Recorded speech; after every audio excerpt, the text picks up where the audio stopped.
The Universe 6 vs Universe 7 tournament has reached its conclusion, and with that we now have a total of 3 completed stories.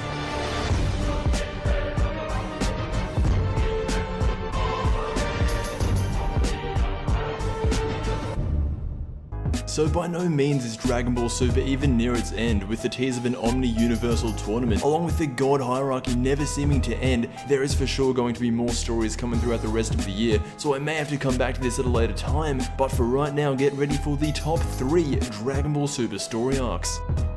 Taking out the third spot, we have the Resurrection F arc. Back in August of 2015, I went to go see Resurrection F, the movie, in theaters, and while the movie itself wasn't perfect, it was entertaining. However, in the anime adaptation, from the time Goku and Vegeta start their training with Whis to when Frieza arrives on Earth, is pretty much the best part of the entire arc. The stuff with Piccolo dying trying to save Gohan just felt like they were going out of their way to force some kind of emotion. I just really wasn't a fan of how Piccolo had to die. They could have just knocked him out, similar to how he was against Cell. Also, the stuff with Tugmoa having his power increase similar to Frieza was a welcome surprise. This was actually the one main change that they made from the movie, and it was really good.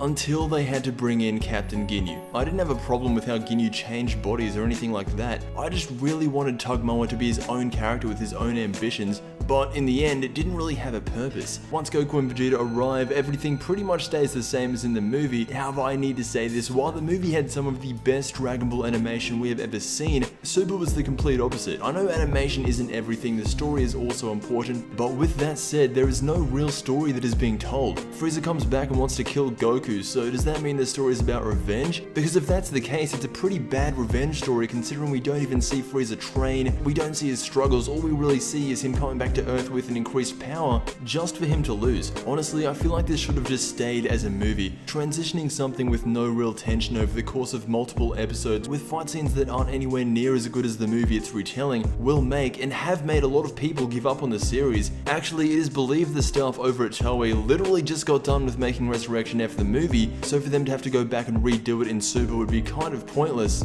Oh wait, it was. I will say though, the fight between Vegeta and Frieza was 100 times better in the anime than in the movie, but that's about it. Taking out the second position for me, it's the Battle of Gods arc. This of course was the introduction to Dragon Ball Super. It started off with Goku envisioning himself fighting Frieza, Cell and Kid Buu. However, again, it's retelling another movie. But to its credit, it does do it pretty well. There isn't really much I disliked about Dragon Ball Super's version of Battle of Gods. There was episode 5, but since then they have gone back and fixed it. I feel like the Super Saiyan God ritual was much more epic in Super. Also, the fight between Goku and Beerus overall was amazing. And if you want to count Hercule taking credit for beating Beerus and having to fight those 2 aliens at the end, that was a really nice touch that the Battle of Gods movie didn't have. So yeah, I liked the first arc of Dragon Ball Super. It wasn't overly great, it was very decent, it had its ups and it had its downs, but overall it was good.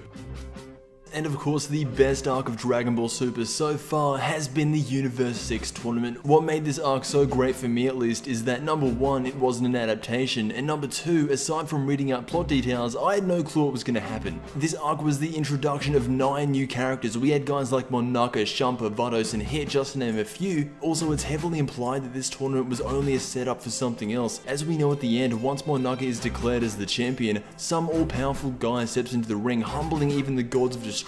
Now, similar to the Resurrection F arc, this didn't have much of a story. However, the reason I give Universe 6 a pass is because it's clearly setting up for a greater story. Introducing someone like Xeno at the end is a huge indicator. It really puts things into perspective. Goku, I would say, is almost around Beerus' level of strength. Whis is even further beyond that, but even higher than him we have the Omni King. This tournament had a purpose, and for that reason it is the greatest arc of Dragon Ball Super so far.